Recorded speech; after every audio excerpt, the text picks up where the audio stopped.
Hello everyone, my name is Arun and welcome to my channel. This series is a series of plotting tutorials using Matplotlib in Python. Now in the last tutorial we were looking at bar charts and we made a single bar chart such that looks just like this one.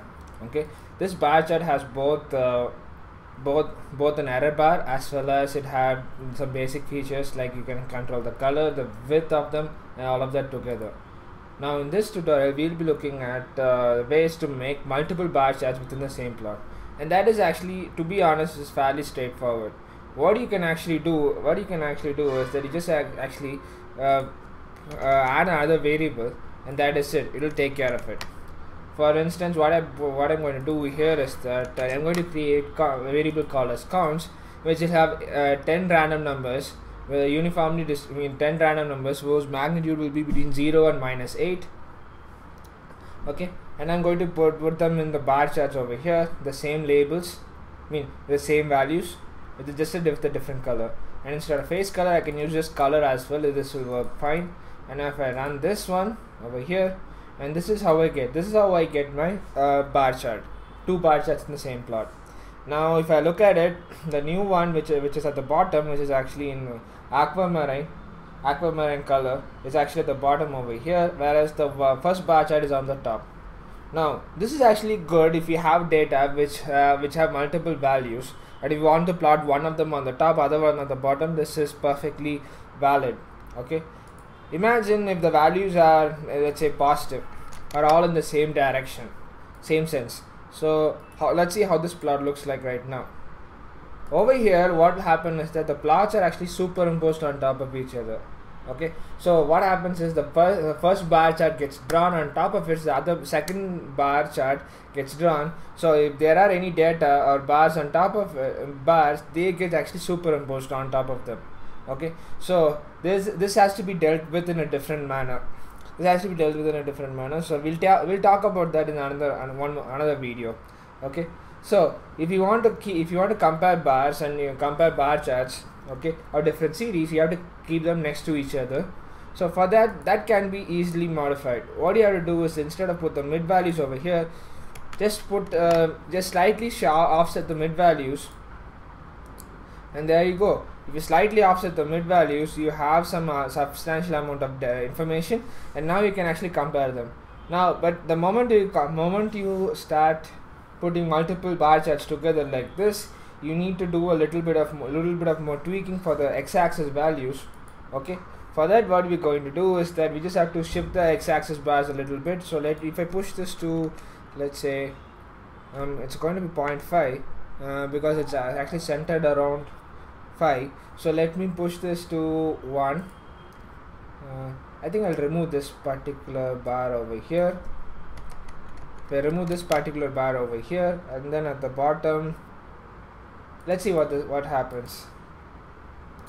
Now if I removed it, it's actually still centered around 5.5.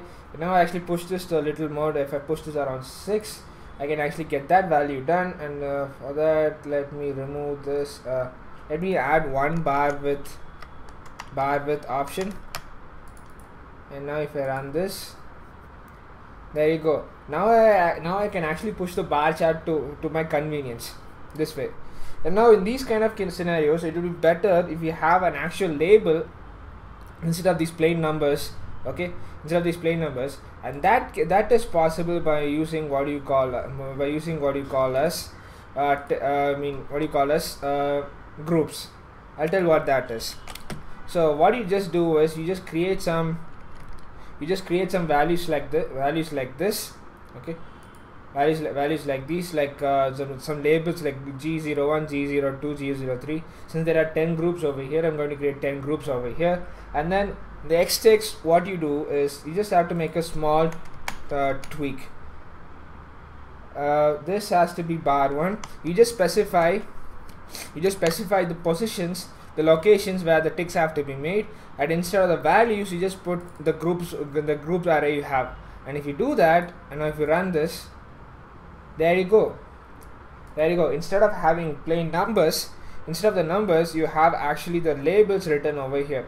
And now in this labeled orientation, I can either keep the rotation to be vertical or horizontal. Okay, suppose if I keep it horizontal.